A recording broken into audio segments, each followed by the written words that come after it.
Mu gitabo Think and Grow Rich cyanditswe na Napoleon Hill harimo ahantu agira ati hari ubwoko bubiri bwa imagination. Imagination bukaba ari uburyo umuntu ashobora gutekereza akiremera ibitekerezo bishya muri we, ndetse ibyo bitekerezo akabisanisha n'icyo yifuza kugeraho cyangwa n'icyo yifuza guhanga abona cyagirira abantu akamaro muri rusange. Iyo imagination irimo ibice bibiri ariyo yise creative imagination na synthetic imagination. Bukaba ari uburyo umuntu atekereza ahereye ku bintu biriho cyangwa bitariho, ariko kugira ngo bibyaze ibindi bishya cyangwa ibitekerezo bishya bishobora kumugeza ku kintu runaka cyangwa bishobora gutuma arema ikintu runaka. Ndaguha urugero, icyitwa synthetic imagination ni ugufata ikintu cyari kiriho ugakoresha amahame yarasanzweho, hanyuma ukarema ikintu gishya gishobora kugira abantu umumaro muri rusange.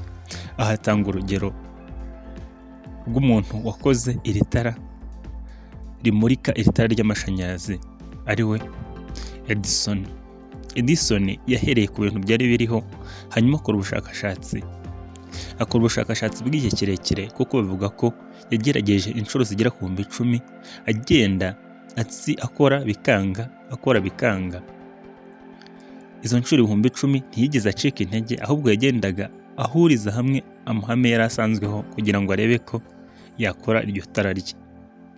Yafashe kubw'amahirwe ku nshuro y'10,000 yabonye yakoresheje principe nk'iyi ngiyi bakoresha batwika amakara, aho umuntu iyo agabanyije oxygene yinjira mu kintu kidashya ngo gikongoke, hanyuma aza kuvuga ati ndamutse ngabanyije umwuka wa oxygene winjira mu kintu ushobora kugabanya no gutuma itara rishobora kwaka. Aho yafashe icupa arikuramo umwuka wose wa oxygene, hanyuma afata urutsinga arwinjiza muri rya cupa, hanyuma abasha rwa rutsinga arucomeka ku mashanyarazi. Rwa rutsinga ruza kumara igihe kinini cyaka, ari nako iri cupa cyangwa iri tara ryabashe kuvumburwa, ariko yari yifashishije principe zari zisanzweho kugira ngo abashe kurema icyo kintu gishya. N'ubushakashatsi n'ubuvumbuzi bwinshi bwagiye bukoresha iyi principe ya synthetic imagination, aho umuntu yicara ubwe akagenda ku mamera asanzweho, hanyuma akayifashisha kugira ngo abashe kurema ikindi kintu gito. Hagiye hifashishwa iyi principe ya synthetic imagination kugira ngo abashe kuremwa ibintu bishya no kuvumburwa ibintu bishya bitahozeho. Hanyuma icyo bita creative imagination ho ni ugufata ikintu ukagihanga bushya nta principe uhereyeho, ahubwo ugahera ku zawe.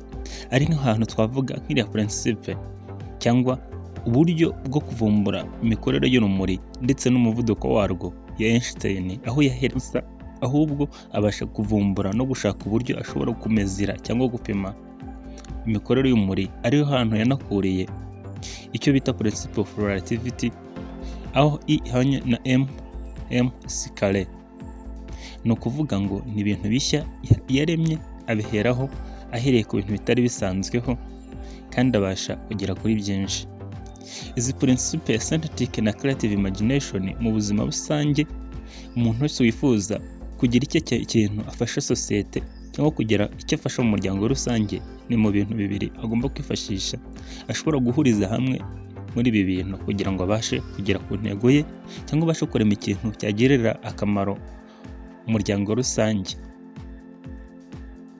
Synthetic na creative imagination ni ibintu byagufasha ndetse bikagufasha kugera kuri byinshi uramutse wimakaje ukabasha no gusobanukirwa akamaro kabyo ndetse n'icyo byakugezaho mu buzima rusange.